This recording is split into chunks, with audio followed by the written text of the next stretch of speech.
तो दोस्तों आज हम इंडियन जीके के 25 इंपॉर्टेंट प्रश्नों के बारे में बात करेंगे और ये सभी प्रश्न राजस्थान सीईटी 12th लेवल एवं ग्रेजुएशन लेवल दोनों के लिए बहुत ही ज़्यादा हेल्पफुल प्रश्न है, इसलिए वीडियो में आप अंत तक जरूर बने रहे। तो चलो वीडियो को शुरू करते हैं।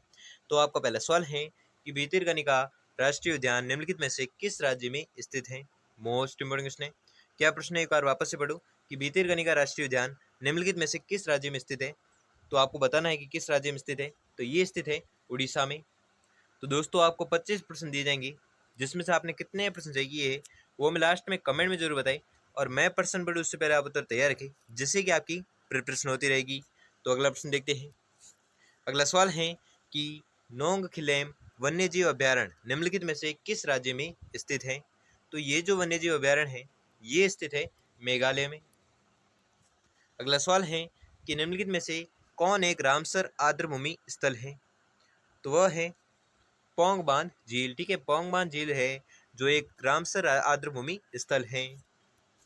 अगला सवाल है कि नोकरेक संरक्षित जैव मंडल किस राज्य में स्थित है। तो ये जो जैव मंडल है ये स्थित है मेघालय में। अगला सवाल है कि राष्ट्रीय उद्यान फूलों की घाटी स्थित है।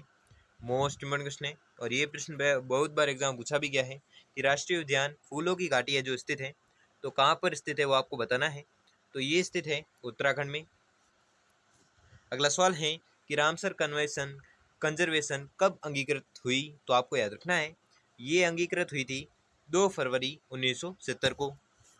अगला सवाल है कि भारत रामसर कंजर्वेशन का हस्ताक्षरकर्ता देश कब बना। तो ये बना था 1982 को। ठीक है, 1982 को क्या हुआ था, भारत रामसर कंजर्वेशन का हस्ताक्षर देश है जो बना था। कौन, भारत बना था। और कब बना था, तो 1982 को बना था।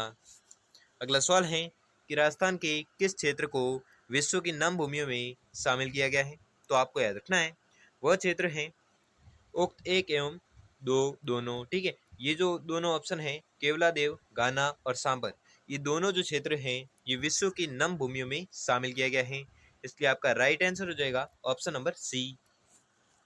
अगला सवाल है कि प्रवाल भित्तियों के संरक्षण हेतु घोषित प्रमुख क्षेत्र है। तो वह प्रमुख क्षेत्र है कौन सा, तो आपको याद रखना है वो है उक्त सभी मन्नार की खाड़ी, कच्छ की खाड़ी, लक्षद्वीप एवं अंडमान तथा निकोबार द्वीप समूह, ये तीनों जो है ये तीनों प्रवाल भित्तियों के संरक्षण हेतु प्रमुख क्षेत्र है जो घोषित किए गए हैं, इसलिए आपका राइट आंसर हो जाएगा ऑप्शन नंबर डी। अगला सवाल है कि भारत में विशिष्ट प्रकार के भौंकने वाले हिरण किस अभ्यारण्य में विचरण करते हैं। मोस्ट इंपोर्टेंट क्वेश्चन है और ये प्रश्न बहुत बार एग्जाम पूछा भी गया है, इसलिए इस प्रश्न को आपको रट लेना है, कुछ भी करके याद कर लेना है और वापस से एक बार पढ़ लेना है कि भारत में विशिष्ट प्रकार के भौंकने वाले हिरण है जो किस अभ्यारण्य में विचरण करते हैं। तो ये करते हैं विचरण किस अभ्यारण्य में, आपको बताना है। तो ये करते हैं मदुमलाई अभ्यारण्य जो तमिलनाडु में स्थित है, जहाँ पर क्या क्या कौन होते हैं, तो भौंकने वाले हिरण है जो विचरण करते हैं। अगला सवाल है कि टाइगर मैन ऑफ इंडिया के नाम से कौन विख्यात है। मोस्ट इंपोर्टेंट क्वेश्चन है और ये एग्जाम में आ सकता है कि टाइगर मैन ऑफ इंडिया के नाम से कौन विख्यात है। तो ये विख्यात है कैलाश सांखला। अगला सवाल है कि 1973 ईस्वी में स्थापित भारत की पहली बाघ संरक्षण परियोजना कौन सी है। तो वह परियोजना है जिम कार्बेट राष्ट्रीय उद्यान उत्तराखंड। ये जो परियोजना है ये 1973 में स्थापित भारत की पहली बाघ संरक्षण परियोजना है।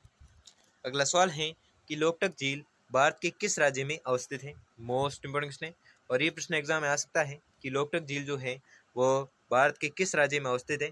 तो ये अवस्थित है मणिपुर राज्य में।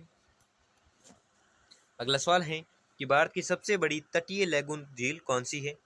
तो वह झील है चिल्का झील। ठीक है, चिल्का झील वह झील है जो भारत की सबसे बड़ी तटीय लैगून झील है।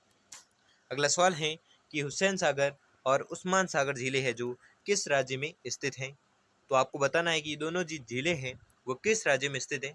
तो ये झीलें स्थित हैं तेलंगाना राज्य में। अगला सवाल है कि फतेह सागर झील कहाँ पर स्थित है। तो फतेह सागर जो झील है वो स्थित है राजस्थान में।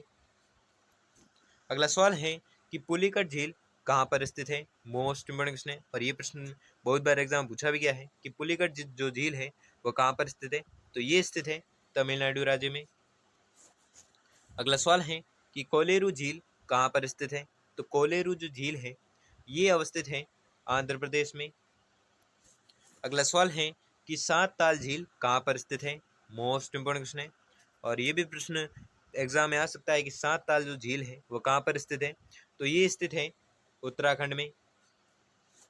अगला सवाल है कि देश में सर्वाधिक राष्ट्रीय उद्यान किस राज्य में है। तो सर्वाधिक जो राष्ट्रीय उद्यान है वह स्थित है मध्य प्रदेश में। अगला सवाल है कि भारत का पहला राष्ट्रीय उद्यान कौन सा है। तो भारत का पहला राष्ट्रीय उद्यान कौन सा है वो आपको बताना है। तो पहला जो राष्ट्रीय उद्यान है वो है एली नेशनल पार्क जो उत्तराखंड में स्थित है। अगला सवाल है कि एक सींग वाले गैंडे की किन राज्यों में मिलते हैं। क्या प्रश्न है वापस पढ़ूं कि एक सींग वाले गैंडे जो है वो किन राज्यों में मिलते हैं वो आपको बताना है। तो ये मिलते हैं असम राज्य में, असम और पश्चिम बंगाल में। ठीक है, असम और पश्चिम बंगाल में क्या मिलता है, एक सींग वाले गैंडे है जो मिलते हैं।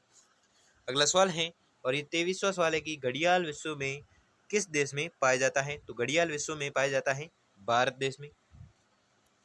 अगला सवाल है कि भारतीय शेरों का प्राकृतिक वास स्थल कहाँ है। तो भारतीय शेरों का प्राकृतिक वास स्थल जो है वो है गिर। ठीक है, गिर जो है वो भारतीय शेरों का प्राकृतिक वास स्थल है। आज का अंतिम सवाल है 25वां कि भारत में जीव सुरक्षा अधिनियम कब लागू हुआ।